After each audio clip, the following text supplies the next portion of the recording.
कासना में आज ईद मिलन समारोह का आयोजन किया गया है और आज यहाँ पर कासना में पुलिस प्रशासन पर फूल भी बरसाए गए हैं।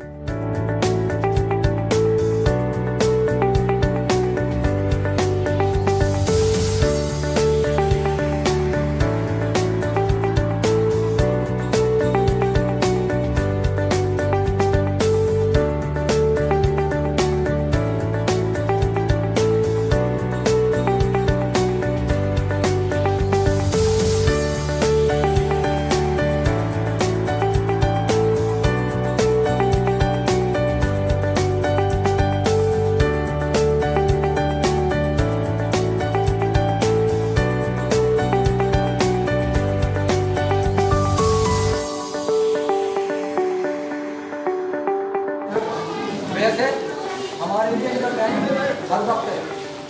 मुझे कहना ये है कि जो आज शुभ घड़ी हम सबको ऊपर वाले ने दी है, उसका हमारा मकसद क्या है? एक तो ये खाली जुड़ना है, एक कप चाय पीने चले जाना है, ये मकसद नहीं है। बल्कि असल मकसद ये है, हमें एक मैसेज देना है अपने समाज को, अपने पूरे भारतवर्ष को, अपनी तमाम क्षेत्र को, अपने तमाम क्षेत्र में रहने वाली जातियों को, बिरादरियों को, सर्व धर्म वालों को क्या कि हमेशा हमें 24 घंटे की जिंदगी अपने प्यार मोहब्बत के साथ में गुजारनी है, भाईचारा बनाकर रखनी है और इस देश के लिए, इस देश की रक्षा के लिए, इस देश की सीमाओं के लिए हमें अपने खून से, तन से, मन से हर वक्त तैयार रहना है। जब ये भावना हमारे अंदर पैदा हो जाएगी तो जो रोज सुबह शाम की हमारी लड़ाइयाँ होती हैं वो बिल्कुल कभी पैदा नहीं होंगी। हमारी भावना अगर गलत होंगी तो हम छोटी छोटी बातों पे लड़ते झगड़ते रहेंगे और देश हमारे देश को दूसरे नजर जमाए रहेगा, उनको मौका मिल जाएगा। अगर हम खुद बेदार रहेंगे, हम जागे हुए रहेंगे तो हमारे मकान पे, हमारे क्षेत्र में, हमारे प्रदेश में, हमारे देश की तरफ किसी को उंगली उठाने की हिम्मत नहीं पड़ेगी। ये बैठने का असल मकसद ये है। और एक बात मैं और कह दूँ, मुँह देखी वाली बात नहीं है, हम एक चीज़ को अपने दिल में उतार लें। देखिए, गलतियां सबसे होती हैं, लेकिन मैं ये मान लूँ सबसे ज़्यादा गलतियां मुझसे होती हैं। गलतियां सबसे होती है, लेकिन मैं ये मान लूँ कि सबसे ज़्यादा गलतियां मेरे अंदर होती है, तो सुधार आज से ही पैदा हो जाएगा। होता क्या है कि हम हमेशा दूसरे के अंदर गलतियाँ देखते हैं, चाहे मेरा घर हो, चाहे मेरा मोहल्ला हो, चाहे मेरा रिश्तेदार हो, चाहे कोई भी डिपार्टमेंट हो, कोई भी जाति धर्म हो, हम दूसरे के अंदर गलतियाँ देखते हैं, अपने अंदर की गलतियाँ हमें पता नहीं होती। यही हमारी सबसे बुरी बीमारी की जड़ है। मैं एक बात और एक मैसेज, एक संदेश और एक आप सबसे निवेदन ये करना चाहता हूँ, किसी एक जाति धर्म की ये बात नहीं है, यह ईद मिलन भी है और सर का स्वागत भी है, पुलिस टीम का हमारा स्वागत है। इन्होंने हमें टाइम दिया, बहुत हमारे को मेहरबानी की है। हमारे बीच में हमारे पूर्व प्रधान इंद्रजीत भी हैं और हमारे गाँव में जो इमाम साहब भी हैं। ये हमारे लिए बड़े गर्व की बात है कि हम सब एक मेज पर बैठे हुए, इसको कहते हैं एक मेज पर बैठना। और जब कोई आदमी एक दस्तरखान पे, एक मेज पे बैठ जाता है तो सारे भेदभाव खत्म हो जाते हैं। लेकिन मेरा एक इम्पोर्टेंट मैसेज जो है वो ये है, गलतियाँ सबसे होती हैं। कोई सुनो रहा, एक बार मुझे भी मेरी बात सुनाई। गलतियाँ सबसे होती है, मैं कहाँ लाना चाह रहा हूँ आपको, उस बात को आप ध्यान दें सब, मेरे छोटे बड़े सब, खास तौर पर नौजवान साथी। गलतियाँ सबसे होती है। पुलिस जो हमारी रक्षा के लिए 24 घंटे तैयार रहती है, गलतियाँ उनसे भी हो सकती है। हमारी पुलिस हमेशा ये कहती है कि हम भी इसी समाज के अंग हैं, हम कोई भगवान बन के नहीं आगे। जब हमारी पुलिस के ये शब्द होते हैं और हम खुद ये इनके सामने कह रहे हैं, तो उन गलतियों को इग्नोर करना ये हमारी जिम्मेदारी बनती है और उन गलतियों को सुधारने का मौका देना ये भी हमारी जिम्मेदारी बनती है। लेकिन पीछे बैठो। लेकिन पे मैंने जो स्टॉप लगाया है उसको आप ध्यान से सुने, मेरी तरफ आकर्षित हो। अगर हमारे पुलिस से कोई गलती होती है तो हमारे ऊपर हमारे पुलिस उच्च अधिकारी भी बैठे हुए हैं, आप उसका इस्तेमाल करिए। बजाय इसके हम पुलिस की कार्रवाई के समय पे हम उनको पथराव करें, मैं इसके सब खिलाफ हूँ। एक पत्थर हमें बहुत भारी पड़ता है और वो निजी दुश्मनी में नहीं, क्योंकि ये कानून की अवहेलना है। हम कानून के रक्षकों को, जो कानून के रक्षक हैं, हम उनको एक तरीके से अपमानित कर रहे हैं, हमें उन पर विश्वास नहीं है। आप जरा एक बात का जवाब दो मुझे, भाई बात का बदनाम हाल मत करो, थोड़ा सुनो जरा। मैं आप सबसे एक सवाल का साफ जवाब मांग रहा हूँ। रात को 12 बजे, 1 बजे, 2 बजे, 3 बजे जब कोई डकैत हमारे घर में आ जाता है तो आप किसको याद करते हैं? दिल से बताइए सब, ये जवाब चाहिए मुझे आप सबसे। क्यों करते हैं उस वक्त आप पुलिस की याद? क्योंकि उस वक्त आपको पुलिस का अलावा कुछ दिखाई नहीं देता। बात सही है गलत है? सही है। जब हम रात को 2 बजे 3 बजे क्या समझ लिया आपने? पुलिस को अपना नौकर समझ लिया? बताइए आप, या अपना गुलाम समझ लिया?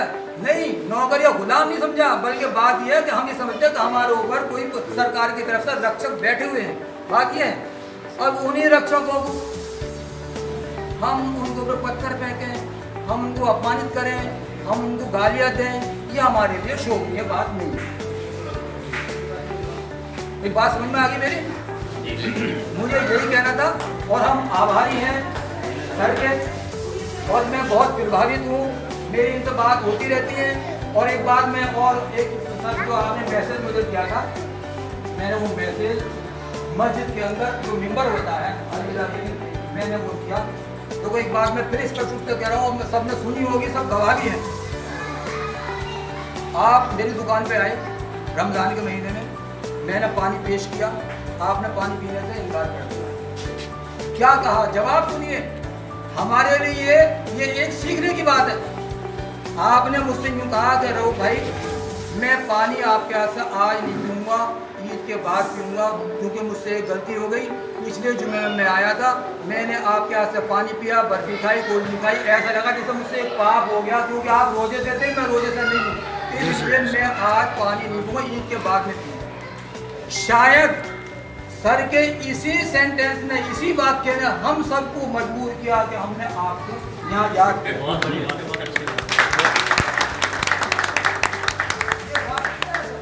ये सब गवाह हैं इस बात के। आपने हमें एक लाइव में ऐसा मैसेज दिया है जिसको मैंने पसंद भी किया। और हमारे साहब देखो, कोई साहब नहीं होगा, कोई भी वर्दी हो ना, कोई मतलब उसका तो मतलब एक मान सम्मान हमें करना पड़ता है, उनकी मर्यादा होती है, वो भी निभानी पड़ती है। लेकिन हमारे साथ बहुत मिलजुल स्वभाव के हैं। तो लोग नौकर या गुलाम नहीं, जब हमारे देश का राष्ट्राध्यक्ष कहता है कि मैं प्रधान सेवक हूँ, तो ये सच्चाई है भाई। आप गवर्नमेंट को किसी न किसी रूप में टैक्स देते हैं और मैं गवर्नमेंट से वेतन लेता हूँ, तो मैं मजदूर हूँ, आप मालिक हूँ। यही सिस्टम है। जो जनता है इन्हीं की सेवा हमारे प्रधानमंत्री जी करते हैं कि मैं प्रधान सेवक हूँ। जहाँ ये भावना आ जाती है कि नहीं मैं शासक हूँ, वहाँ स्थिति बिगड़ जाती है। अगर सेवक की भावना से हम काम करें, हम पता नहीं कहाँ से 800-900 किलोमीटर दूर से आपके बीच में आए आपकी सेवा की, हम मजबूत तब होंगे जब आप हमारे साथ खड़े होंगे। और मैं ये जानता हूँ कि समाज में 99.99% लोग अच्छे होंगे, 0.001% कोई गलत होगा तो आपके बीच में ही रह रहा है, और आपके ही सहयोग से मैं उसे निकाल के ले जाता हूँ। मैं 20 आदमी, 25 आदमी या 50 आदमी लेकर के 20 लाख आदमियों की सुरक्षा कैसे करता हूँ? आपके दम पे करता हूँ भाई। महात्मा गांधी अकेले अगर सोचे होते कि मैं देश को आज़ादी दिला दूंगा, अगर ये सोच के बैठते कि मैं क्या करूँगा, तो कुछ ना होता। लेकिन चले तो उनके पीछे करोड़ों लोगों की लाइन लग गई और अंग्रेज अहिंसावादी तरीके से छोड़ के देश भाग गए। तो हम आपके साथ हैं। आप हमारा नंबर मैं पहले दिन मीटिंग में भी सबको दिया था। आप कोई भी जानकारी हमसे साझा कर सकते हैं एनी टाइम। रात मतलब अगर आप हमको कॉल करेंगे तो 5 मिनट लगेगा, चाहे हमारे अम्मा, चाहे हमारी PRB आ जाए, PCR आ जाए, कोई आए, 5 मिनट में आएगी। आप हमारा सहयोग करिए, अच्छे कार्य करिए। गलत मैं भी कर रहा हूँ तो मैं उस दिन भी कहा था जहाँ मैं गलत हूँ एक बार हमसे आप बता दीजिए। ये जरूरी है, हमसे भी गलती हो सकती है। एक बार हमें टोक दीजिए साहब ये गलत है, उस पर मैं सुधार करने का प्रयास करूँगा। हो सकता है हमारे नजरिए से चीज़ सही हो, आपके नजरिए से गलत हो, फिर हम दोनों लोग बैठ के बात करेंगे, टैली करेंगे। हो सकता है कि मैं गलत हूँ या आप गलत हो। अपने तर्कों से मैं समझा ले गया तो मैं सही हूँ, अगर आप अपने तर्कों से समझा लेंगे तो आप गलती हो सकती है। कि सभी आपने कहा ना भाई हम कुछ भगवान नहीं है, इंसान है, तो इंसान गलतियों का पुतला होता है, किसी से भी गलती हो सकती है। हमारा स्टाफ भी है, कहीं है, उसकी भी कमी अगर आप देखते हो तो आप एक बार हमसे जरूर बताइए हमारे हाथ में गलती है, उसके बाद आप स्वतंत्र हैं। अगर उसको मैं नहीं सुधार पाया तो फिर दोबारा मैं आपसे नहीं पाऊँगा। तो मैं हर तरह से 24 आवर आपकी सेवा में हूँ। और ये चीज़ नहीं कि हम नौकर नहीं, बस आपके सेवक हैं। और ये आप बैठ गया और पुलिस को भले पुलिस का विरोध कर ले, तो आदमी को जिससे लगता है कि हमें भगवान मिल गया, सुरक्षित किसी पद का आदमी हो। हम लोग भी अगर कहीं रास्ते में जा रहे हैं, अगर कोई दुर्घटना होती है, अगर लोकल पुलिस दिख जाती है तो हमें जान में जान आ जाती है कि नहीं अब हमारी कुछ मदद हो जाएगी। तो ठीक है, अब विरोध भी उसी का होता है जिससे लोगों को उम्मीद होती है। और हमारे क्लास में कभी कभी लोग इरिटेट हो जाते हैं, तमाम प्रकरण ऐसे आते हैं जो हमसे रिलेटेड नहीं। जैसे जमीन का आपका विवाद है तो मैं उसमें आपको क्या कर सकता हूँ, या किसी कभी कोई लेबर आता है उसका पैसा आपने गिर गया हमारे यहाँ, कहते सारी पैसा नहीं, उसके लिए लेबर कोड बना। लेकिन हमें ये खुशी होती है कि उसको पता है कि ये समस्या हल नहीं कर पाएंगे, फिर भी हमारे पास आता है, क्योंकि उसको उम्मीद है कि कौन मिलेगा। ये उम्मीद तो है, इसीलिए तो आदमी आ रहा है। जिसकी उम्मीद होती है उसका विरोध भी होता है। नहीं होता है, होता है, मतलब हमारे वर्क में नहीं है, लेकिन फिर भी हम लोग लीग से हट कर उसकी मदद करते हैं। आज की मीटिंग की अध्यक्षता कर रहे मोहम्मद रऊफ जी, जो कि उन्होंने आज की मीटिंग के लिए एक मैसेज देने के लिए एक मीटिंग रखी ईद मिलन समारोह के रूप में, जिसमें कि सर्व समाज के लोग हैं। और यही बार बार सभी से आग्रह किया जा रहा है, पूर्व प्रधान जी के द्वारा और इंस्पेक्टर साहब के द्वारा, मौलाना के द्वारा, कि सबको मिलजुल कर रहना चाहिए। आपका पड़ोसी जो भी हो, कोई अगर कुछ गलती किसी से भी हुई है तो उसको अदरवाइज नहीं लेना चाहिए। जैसा कि ईद मिलन समारोह से पहले ईद के दिन एक प्रकरण हमारे सामने आया कि लाउड स्पीकर उतरवा दिए गए, तो लोगों ने, मुसलमानों ने उसको एक गलत रूप देने का काम किया, जबकि ऐसा कुछ नहीं है। वो आपकी सहूलियत के लिए सरकार ने किया, और ऐसे ही उचित कार्य माननीय मुख्यमंत्री योगी आदित्यनाथ जी के द्वारा अपने प्रदेश में किए जा रहे हैं, ताकि कुछ भी विवाद उत्पन्न ना हो। धन्यवाद। कासना में आज ईद मिलन समारोह का आयोजन किया गया है, और आज यहाँ पर कासना में पुलिस प्रशासन पर फूल भी बरसाए गए हैं। आइए जानते हैं आयोजकों से क्या खास कार्यक्रम था, क्या मकसद था। रो भाई, आज जो कार्यक्रम हुआ है ईद मिलन समारोह, ये पहली बार हुआ है, क्या इसका मकसद था और किन लोगों ने इसमें भाग लिया? सर, ये जो आयोजन आज किया गया है, ये एक समाज के अंदर एक जागृति पैदा करने के लिए पुलिस प्रशासन से संबंधित, या एक समाज को हर वर्ग को जोड़ के लेने के संबंध, इसमें ये हमने आयोजन किया। और इसका आयोजन का हमने जो स्टार्टिंग की अपनी जो नई जामा मस्जिद है कासने में, वहाँ से लेकर हमारे एक सारी चाचा जो कि हमारे प्यारे हो गए, उनके बड़े बेटे हैं इकबाल भाई बर्फी वाले करके पूरे क्षेत्र में मशहूर हैं, उनका एक बहुत बड़ा आदर सम्मान है। एक भी मान लीजिए कि साबिर चचा की याद में इस और ईद मिलन के उपलक्ष्य में वहाँ से लेकर नई जामा मस्जिद से लेकर हमने पुलिस प्रशासन के ऊपर फूलों की वर्षा बच्चों से कराई, जिससे कि बच्चों में और नई हमारी ताकी के अंदर पुलिस प्रशासन के संबंध में उनका आदर सम्मान और एक जागृति पैदा हो, और आपस में भाईचारे का जो भावना है वो उसके अंदर एक बढ़ावा पैदा हो जाए। अच्छा, एक तरफ देखा जा रहा है कि देश में एक नफरत का माहौल है जी, और यहाँ कासना में ईद मिलन समारोह किया गया है जी, और पुलिस प्रशासन पर फूल भी बरसाए जा रहे हैं, तो ये कॉन्सेप्ट, ये एक नई एक प्रेरणा, ये कैसे किसके दिमाग में आई? सर, ये आपका प्रश्न जो है अपने आप में एक बहुत अहम है, लेकिन हम इस बारे में ये कहेंगे जो नफरत फैलाने वाले हैं वो नफरत फैलाते रहे, उनका काम नफरत फैलाने का, लेकिन उस नफरत को एक मोहब्बत के फूलों से हमें दबाना है, मोहब्बत के फूलों की बारिश करके, और अपना एक जो हमारा सद्भावना है, सद्व्यवहार है और शिष्टाचार है, उसको फैलाकर हमें इस नफरत को मिटाना। इसमें कितने लोग शामिल हुए हैं?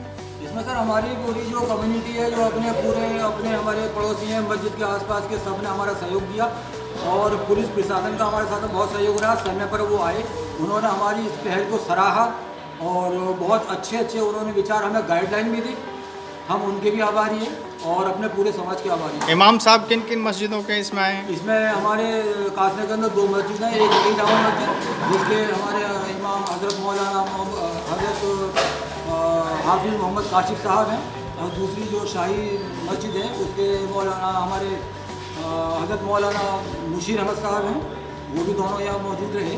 और बिरोडा से जो हमारी सैफी संघर्ष समिति है उसके जो अल्पसंख्यक मोर्चे के अध्यक्ष हैं, बीजेपी से संबंधित रखते हैं, वो भी हमारे बीच में यहाँ पधारे। उन्होंने जो विचार रखे। इमाम साहब क्या कहना चाहेंगे इस मौके पर, आप क्या संदेश देना चाहेंगे? जो आज एक नई पहल शुरू हुई है, क्या संदेश देना चाहेंगे? आज का जो माहौल है और जो ज़रूरत है मोहब्बत और इत्तेफाक के साथ हम रहें, और इसी में हमारे लिए कामयाबी है, इसी में हमारे मुल्क की, हमारे इलाके की, सबकी इसी में खैर है, इसमें कामयाबी है कि हम मोहब्बत का पैगाम दें और जहाँ तक हमसे हो सके मोहब्बत के पैगाम को फैलाएं। यही मेरे संदेश। अयूब भाई क्या कहना चाहेंगे? आप सैफी संघर्ष समिति गौतम बुद्ध नगर के जिलाध्यक्ष हैं और आज ये कार्यक्रम हुआ, आपने शिरकत की है, क्या कहना चाहेंगे? आज का ये कार्यक्रम देश में अमन, चैन और भाईचारे को बढ़ावा देने के लिए किया गया और कासना के लोगों ने हाजी साबिर साहब के साहबजादे के यहाँ जो कार्यक्रम हुआ, इन्होंने जो एक नई पहल जो शुरू की कि देश में गौतम बुद्ध नगर के अंदर जो पहली जो पहल स्टार्ट हुई, देश में अमन, चैन और भाईचारा रहे, उसी के उपलक्ष्य में एक कार्यक्रम हुआ। पुलिस के आला अधिकारी इसमें शामिल हुए, जो कि पुलिस के वह आला अधिकारी जो कि इस थाने से संबंधित होते हुए भी उन्होंने ईद पे अच्छा माहौल रखने में कामयाबी हासिल की। आए दिनों दंगे और फसाद होते रहते हैं, जिसकी खबर आपको होती होगी, लेकिन इस बार आपने देखा कि ईद पे कोई भी दंगा फसाद या कोई भी ऐसी घटना नहीं हुई जिससे हमको नुकसान पहुँचे। हमने उन्हीं अधिकारियों का फूल माला से स्वागत किया और बच्चों ने उनके ऊपर फूल बरसाए और आला अधिकारी काफ़ी खुश हुए कि मुसलमानों में भी इतनी अच्छी तहजीब और सौहार्द के लोग रहते हैं। जितना उन्हें सम्मान मिला, वो एक दूसरे धर्म के होने के नाते भी मुसलमानों को सैल्यूट करते हुए। धन्यवाद। इमाम साहब क्या कहना है, जो एक आज एक दूसरा माहौल देश में चल रहा है और कासना में आज ये ईद मिलन समारोह हुआ है, और एक कौमी एकता के लिए क्या आप संदेश देना चाहेंगे?